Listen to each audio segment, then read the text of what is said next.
The galaxy was full of wonders, but also full of hunger. From the endless deserts of the Varlak Empire to the frozen moons of the Cathari, species were always searching for the next treasure, the next rare resource that could give them power, wealth, or survival. In such a vast universe, rumors could spread faster than light. And one rumor was now setting entire worlds on fire. It was the whisper of a drink, a golden liquid so rare, so sweet, that it made warriors abandon battles and kings abandon thrones. They called it human nectar. No one knew exactly where the first story began. Some claimed a wandering trader drank it from a small glass in a human tavern, and he returned healed of his wounds within a day. Others swore an alien prince tasted it and declared it more addictive than any spice or crystal. But one thing was certain: those who tasted it never stopped speaking about it. They said the drink could sharpen the mind, mend the body, and stir feelings that no alien had ever known. Desire, love, even joy, emotions alien races thought they had lost long ago. In the dark corridors of space stations, whispers passed. From mouth to mouth, merchants leaned close, their voices shaking. Have you heard of it? The nectar of humans. Smugglers fought and died just for the chance to bring a drop across the stars. In the grand halls of alien kings, generals whispered in the shadows, if we can control it, the galaxy will be ours. The mystery only grew because no one knew how the humans made it. They guarded their secret fiercely. One night on the trade hub of Nirax, an alien auction was held in secret. The air was thick with smoke, voices low, claws tapping on metal tables. At the center of the room stood a small crystal vial, glowing faintly gold under the dim lights. It was said to be a single drop of human nectar, stolen from Earth itself. The crowd of aliens trembled as the auctioneer raised it high. The bidding began. Fortunes and credits were offered. Weapons, planets, even entire fleets, all for a single drop. And yet, as the auctioneer's hammer struck down, sealing the deal, a sudden fight broke out. Blasters flashed, claws tore, teeth snapped. By the time the chaos ended, the vial was gone, vanished into the smoke. Some whispered that the humans themselves had taken it back. Others believed the secret buyer from the council had claimed it. But the truth remained hidden. Across the galaxy, more whispers grew. Alien warlords began sending their hunters to Earth. Shadows passed over human villages at night. Cloaked ships hovered above cities, scanning, searching, desperate to find the source. The humans pretended to live as usual, but deep inside, they knew they were being watched. Their secret was no longer safe. The galaxy was coming for them. Yet what the aliens did not understand was simple. Human nectar was not just a drink. It was something deeper, something born from the very essence of humanity. And those who tried to steal it without understanding its nature would soon face a truth more terrifying than their greed. In the heart of Earth, under the quiet glow of the moon, the humans prepared. They knew the galaxy's hunger, they knew the whispers of war, and they knew one thing above all. Once aliens tasted human nectar, they would never stop craving it. The greatest secret of humanity was about to become the galaxy's greatest danger. The whispers grew louder. The hunt had begun. Asterisk. The galaxy could not stay quiet for long. Once the rumor of human nectar spread, every powerful race sent hunters to find it. From the molten worlds of the Dravik to the icy rings of the Tharos, ships left their home ports and turned toward a single blue planet, Earth. The first to arrive were the Cathari stalkers, tall creatures with silver skin and eyes like mirrors. They moved like shadows, cloaked in light-bending armor. Their mission was simple: capture a human alive and find the source of the nectar. To them, humans were fragile, small creatures who could be easily broken. But the Cathari were wrong. On a cold night in the forests of Europe, a stalker crept toward a village. Its armor shimmered, making it invisible to the human eye. But as it reached for the door of a wooden house, a trap snapped shut with a flash of fire. The hunter screamed as nets of burning metal wrapped around its body. From the darkness, humans emerged with rifles and torches. The stalker had thought itself the predator, but tonight it was the prey. Word of the failed mission spread quickly. Other races took different paths. The Avarkan sent swarms of drones. Buzzing through the skies like locusts, they recorded human cities, searching for secret factories or hidden wells of nectar. But all they found were ordinary farms, children playing, markets filled with bread and fruit. The drones returned confused, their alien masters growing more desperate. In the deserts of Africa, the reptilian Orvax tried their luck. They captured wandering nomads, demanding answers, but the humans only stared at them with quiet defiance. The Orvax tortured, threatened, and shouted, but no nectar appeared. The reptiles left with nothing but fear in their hearts, for they had seen something in human eyes, a strength they did not expect. Still, the hunt did not stop. Above the Pacific Ocean, cloaked warships hovered, watching every island. In the Amazon, alien scouts crawled through the jungle. In the Himalayas, spies froze in the snow, waiting, everywhere. Humans were being observed, studied, hunted, but humanity was not blind. The governments of Earth, though divided by politics, began to share whispers of their own. They knew the aliens were searching for the nectar. They knew every eye in the galaxy was upon them. And they decided something very old, something written into the human spirit: if the world must fight together, then it will. Meanwhile, in the shadows of space stations, the price of human nectar rose higher. Smugglers promised samples, most of them false, selling flavored syrups and golden wines. But the rich and the desperate still bought them, their minds lost in hunger. The true hunters, however, wanted more than taste. They wanted control. One alien general, a scarred warlord named Torvak, sent a message to the council. He claimed he would enslave the humans, build farms, and drain nectar from them until the galaxy was rich with gold. The council did not answer, but in their silence lay their fear. If Torvak succeeded, no empire would be safe, because whoever controlled human nectar would control every alien who craved it. Back on Earth, in the mountains of South America, a young scientist named Dr. Elias Ward uncovered the truth. He studied the whispers, the captured alien drones, the stolen fragments of data, and he realized something that chilled him to the bone. Human nectar was not just a resource, not something made in bottles or machines. It was alive. It was born in moments of human struggle, in times of love, pain, and sacrifice. No alien could ever understand it, because it was not just a drink. It was humanity itself. But Dr. Ward also knew something else. If the aliens ever learned this truth, if they understood how to force humans to create nectar, the galaxy would drown in blood. The hunt for nectar was not just about greed.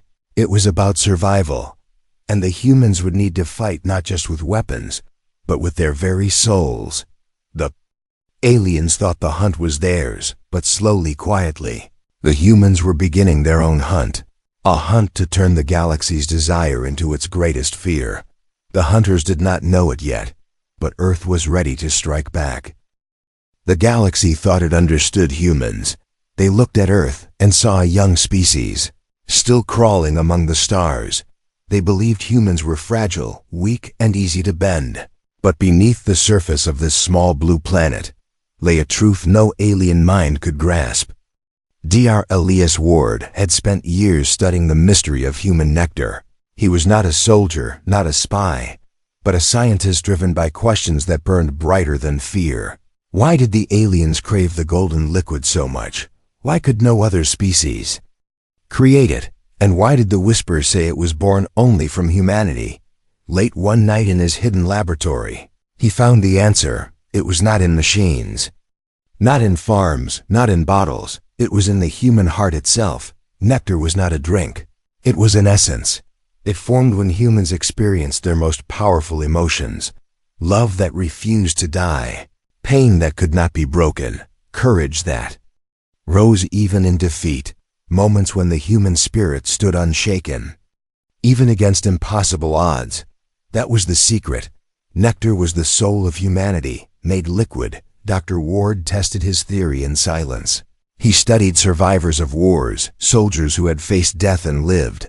He spoke with mothers who had given everything for their children. He listened to men and women who had endured loss yet still stood tall. And in each of them, he found traces of the golden essence. It was not something humans could create by will. It was born only in truth, in raw human experience.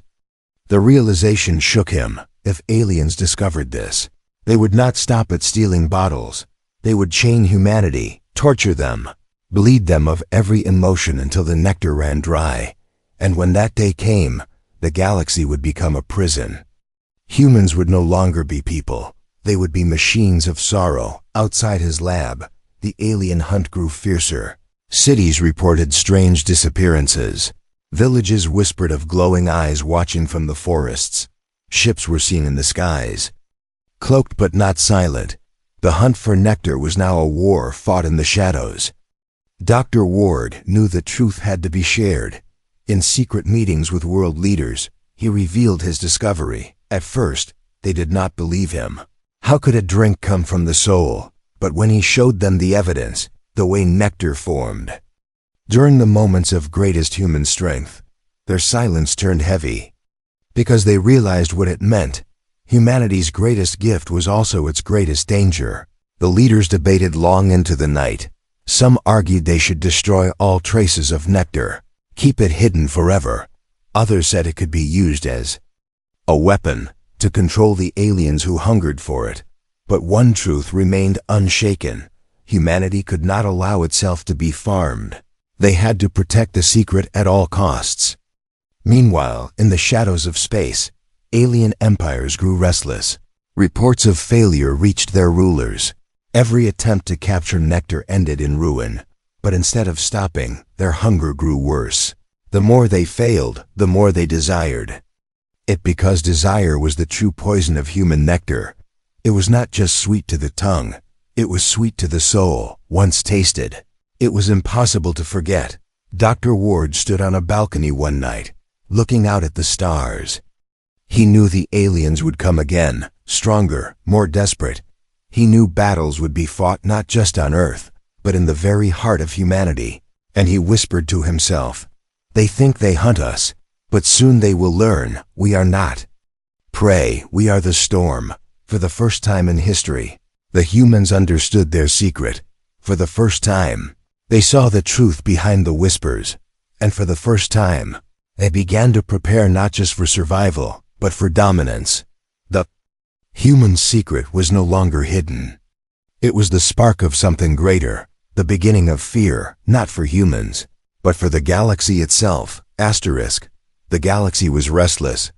Every failed hunt for human nectar only made the hunger grow. Empires whispered in fear, kings plotted in silence, and smugglers fought in the shadows. But among the many alien races, one believed it had found the perfect path, not through war, not through force, but through deception. The Zalorians were a graceful species, tall and shining, with voices that soothed and eyes that glowed like gems. They were known across the stars as diplomats, skilled in the art of peace. When they came to Earth, they came with gifts. They spoke of friendship, of alliance, of a future where humans and aliens stood side by side. And to many desperate leaders on Earth, their words sounded like salvation. The Zalorian ambassador stood before the United Nations, his voice smooth as silk. "Your world is in danger," he said. "Every empire hungers for your secret, but we do not. We seek only peace. Let us protect you, let us guide you, and together we will stop the greed of others." Many in the room nodded, their eyes tired from endless nights of fear. The promise of protection was tempting, but not everyone was convinced. Dr. Elias Ward listened in silence. Something in the Zalorian's tone made his blood run cold. He had studied too much, seen too much to believe in easy peace. The nectar was too powerful, too tempting. No alien would ever resist it, not even those who wore smiles on their faces. While the humans debated, the Zalorians made their move. They built embassies in human cities. They offered technology, medicine, and wealth. They spoke kindly to children, healed the sick, and shared knowledge freely. On the surface, they were saviors, but in the shadows, they were hunters, hidden. Deep inside their embassies, the Zalorians were running secret experiments. Captured humans were kept behind glowing doors. Their emotions were tested, their pain measured, their joy recorded. The aliens were searching for a way to force the nectar out, to turn humans into wells of endless sweetness. Dr. Ward uncovered the truth by chance. One night, he intercepted a strange transmission. Encrypted words spoke of shipments, of human test subjects, of nectar extracted in drops. His heart pounded as he decoded the message. The Zalorians were not allies. They were farmers preparing to harvest humanity. When he tried to warn the leaders, many refused to believe him. The Zalorians had given so much, had saved so many lives. How could such noble beings lie? But Ward knew the truth. Kindness was their mask, betrayal their weapon, and soon the mask would fall. The first sign came in a remote village in Asia, a place where the Zalorians had built a healing center. At first, the villagers rejoiced as their sick were cured. But then, one by one, people began to vanish. Families searched, but no bodies were found. Only whispers of glowing ships seen at night, carrying humans away.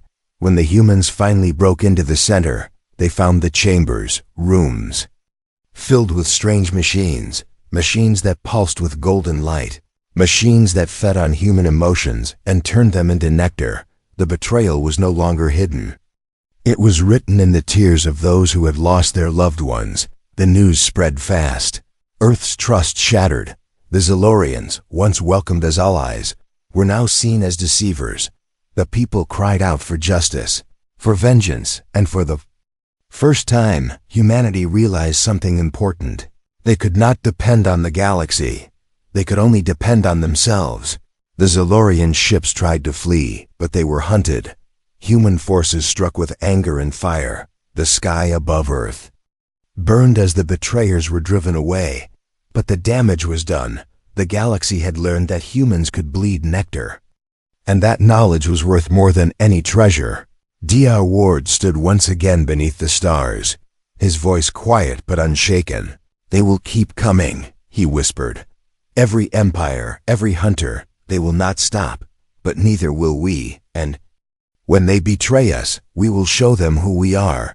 The galaxy thought humans were prey, but betrayal had only awakened the storm. The betrayal of the Zalorians had changed everything. No longer did humans believe in gifts or alliances.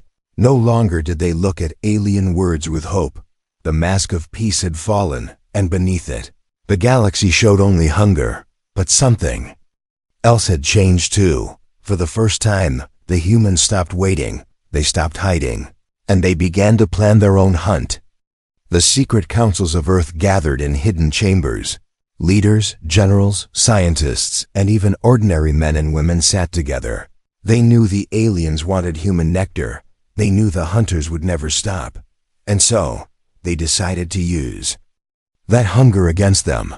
The plan was dangerous, but humanity had always thrived in danger. Dr. Elias Ward stood before the council, his eyes sharp, his voice steady. "We cannot run, we cannot beg.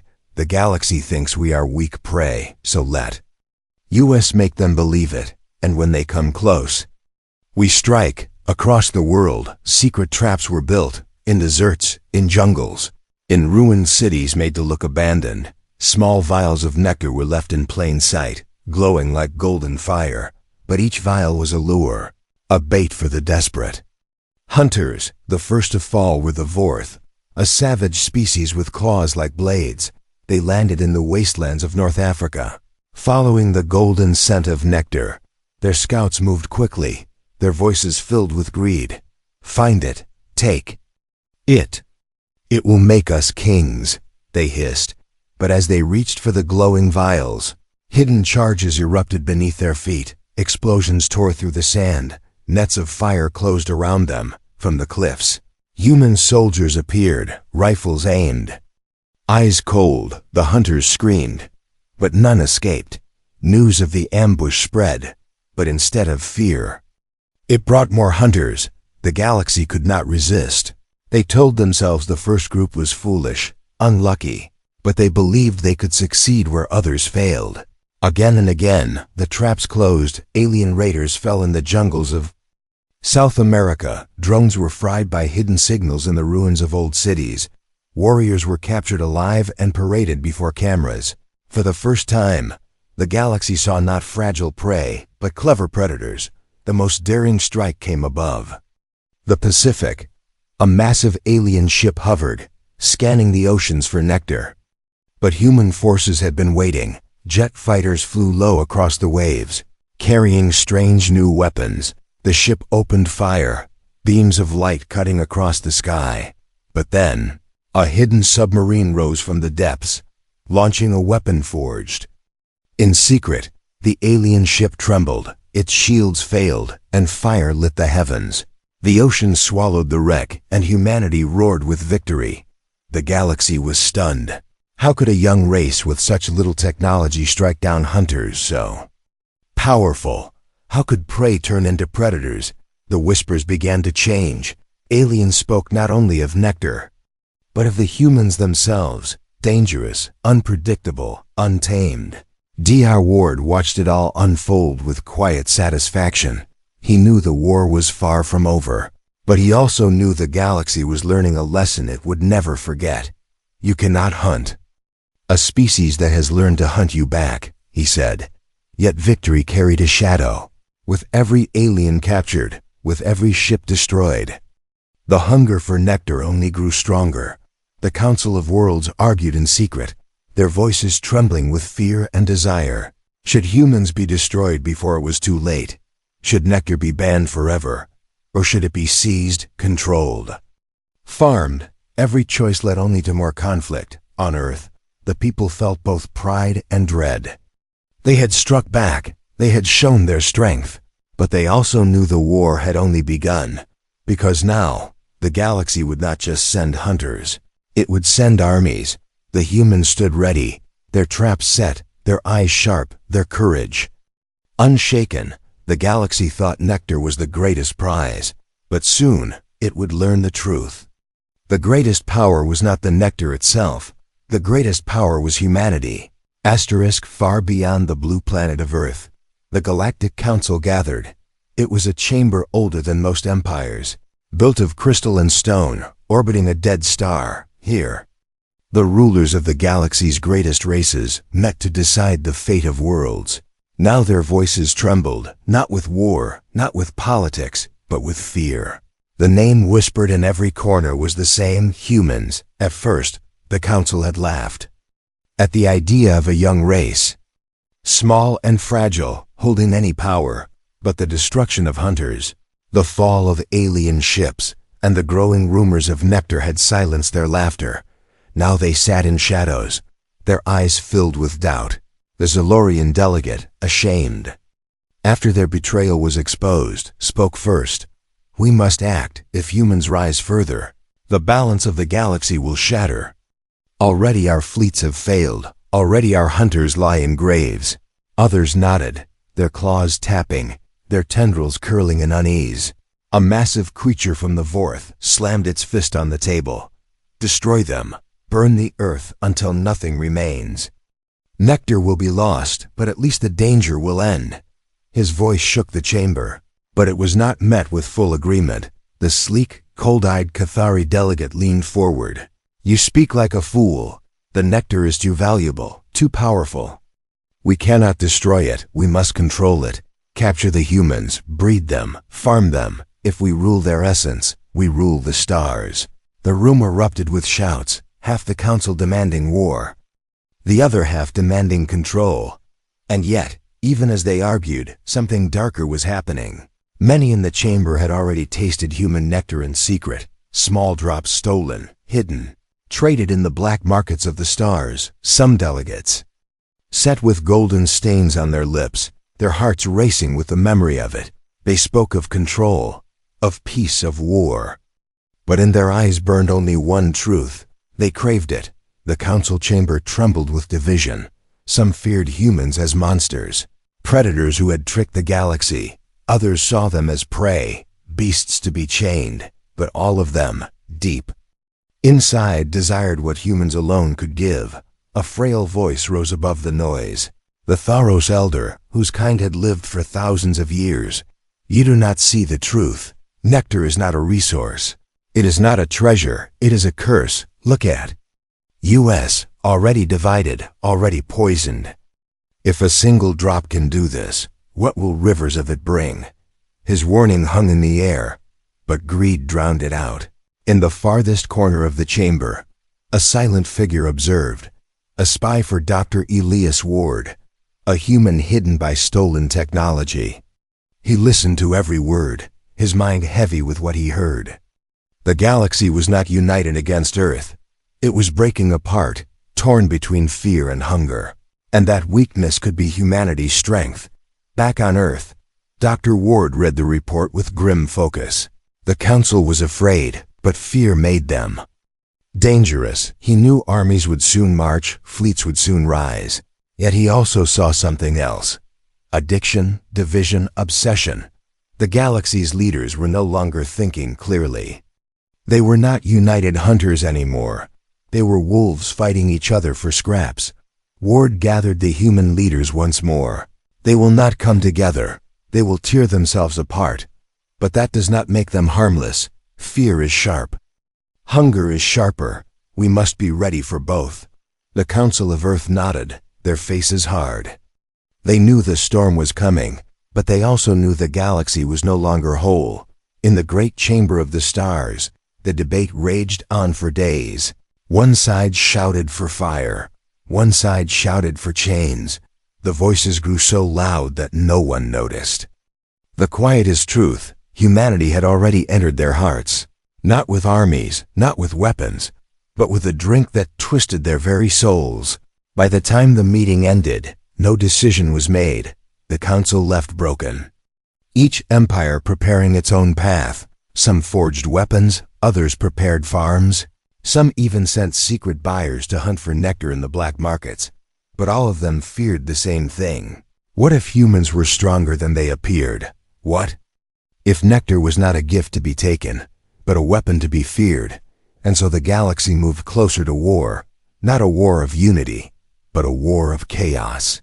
A war where humans stood not as victims, but as the storm at the center. The Council thought they held power, but deep inside, every one of them trembled, because fear had already chosen its home, and it was humanity.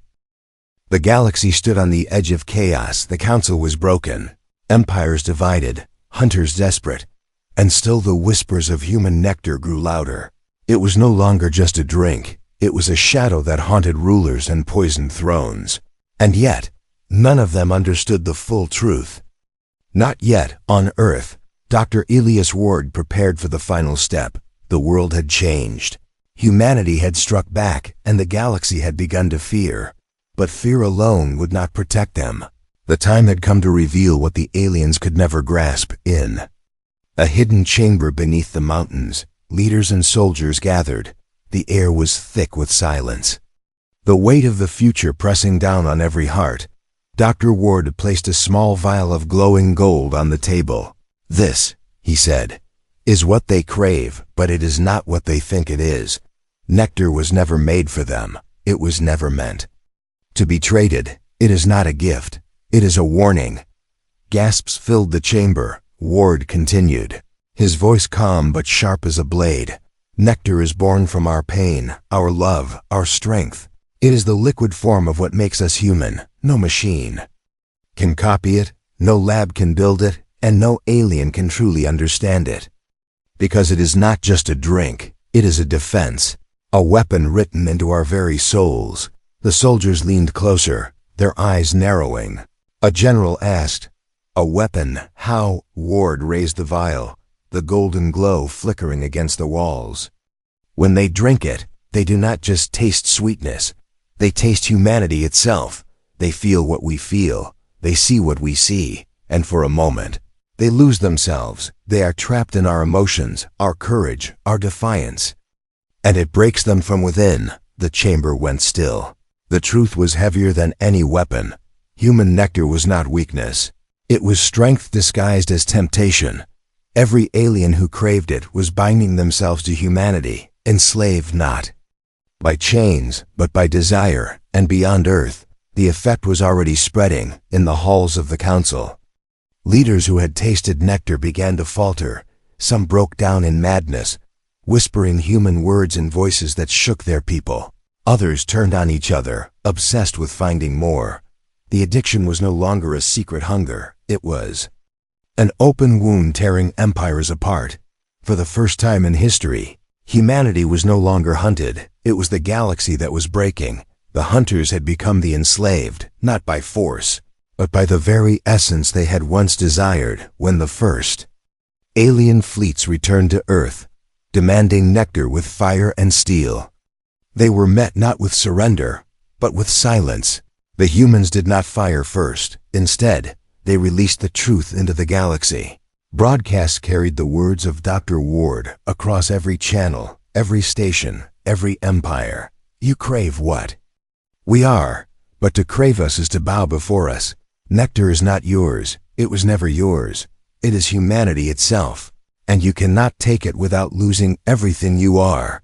The message spread like fire through the stars. And one by one, the fleets faltered. Captains looked at their trembling hands, remembering the taste of gold on their tongues. Soldiers wept without knowing why, feeling human emotions they had never known before. The galaxy realized the truth. To drink from humanity was to surrender to it. On Earth, the people watched the skies. The fleets turned back. The hunters withdrew. Not because humans had destroyed them with weapons, but because humans had destroyed them with truth. Final revelation was complete. Dr. Ward stood beneath the night sky, the stars burning brighter than ever. His voice was quiet, but it carried across the silence. They thought they could farm us. They thought they could own us. But they never understood. Nectar was not their prize. It was their chain. And now the galaxy knows who we are. For the first time in history, humans did not look at the stars with fear. They looked with fire. The galaxy had wanted their essence, their spirit, their nectar, but instead, it had learned the truth that could never be forgotten. To crave humanity was to kneel before it. And from that day forward, the galaxy would whisper not of treasure, not of prey, but of the one species it could never conquer, humans.